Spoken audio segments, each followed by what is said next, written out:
மணத்தக்காளி கீரை எப்படி பண்ணுறது, அதோட பெனிஃபிட்ஸ் என்னென்னு நம்ம இந்த வீடியோவில் பார்க்கலாம். இதுக்கு பருப்பு வந்து ஒரு 50 கிராம் பருப்பு இருக்குன்னா, அதில் முக்கால் அளவுக்கு வந்து துவரம் பருப்பு, மீதி ஒரு 2 டேபிள் ஸ்பூன் அளவுக்கு பச்சை பருப்பு கழுவிட்டு நல்லா ஊற வச்சு, அதாவது நைட்டு ஊற வச்சுக்கோங்க. காலையில் விசில் அடித்து எடுத்து வச்சுக்கோங்க பருப்பை.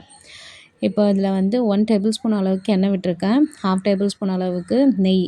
இது ரெண்டுமே நல்லா காஞ்சதுக்கப்புறமா கடுகு, சீரகம், பெருங்காயத்தூள். இதில் பூண்டு வந்து பார்த்திங்கன்னா நான் பருப்பு கூடவே சேர்த்து வேக வச்சுட்டேன். ஸோ அதை நான் ஆட் பண்ணல.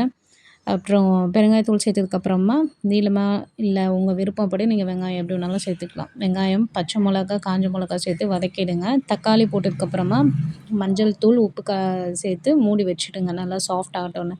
இந்த கீரை எடுக்கிறதுனால நம்மளுக்கு வந்து வாயில் இருக்க புண்ணோ இல்லைனா குடலில் இருக்கிறது இது எல்லாமே சரி பண்ணும். அப்புறம் லிவர் ஃபங்க்ஷன் ஆகிறதுக்கு நல்லா ஹெல்ப் பண்ணுங்கிறாங்க. யூட்ரோஸும் நல்லா ஹெல்த்தியாக இருக்கிறதுக்கு இது ரொம்ப உதவி பண்ணுதுன்றாங்க. காசநோயின்னு சொல்லுவாங்க இல்லையா, அதை வந்து கட்டுப்படுத்துறதுக்கு உதவி பண்ணுங்கிறாங்க. சில பேர்த்துக்கு வந்து தூக்கம் வராமல் ப்ராப்ளம் இருக்குது பாருங்க, அவங்களுமே இந்த கீரையை வந்து நம்ம வாரத்தில் ஒரு 2-3 நாளைக்கு எடுக்கும்போது ரொம்ப நல்லாயிருக்கும்.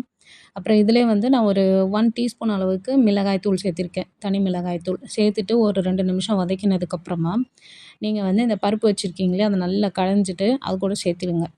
அது நல்லா வந்து கொதி வந்ததுக்கப்புறமா நம்ம கழுவிட்டு சுத்தம் பண்ணி, நான் வந்து வீட்டிலே அதாவது வளர்ந்தது அந்த செடி. ஸோ அது வந்து கொஞ்சமாக எடுத்துகிட்டு இந்த மாதிரி நறுக்கி சேர்த்துக்கலாம்.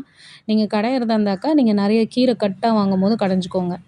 இது வந்து பார்த்திங்கன்னா ஒரு 2 புடி அளவுக்கு இருக்குது. ஸோ அதை நான் வந்து வாஷ் பண்ணிவிட்டு சேர்த்துருக்கேன். டோட்டலாகவே வந்து பார்த்திங்கன்னா ஒரு ரொம்ப எலசா இருக்குனாக்கா 5 நிமிஷம் இல்லை 7 நிமிஷத்தில் வெந்துடும்.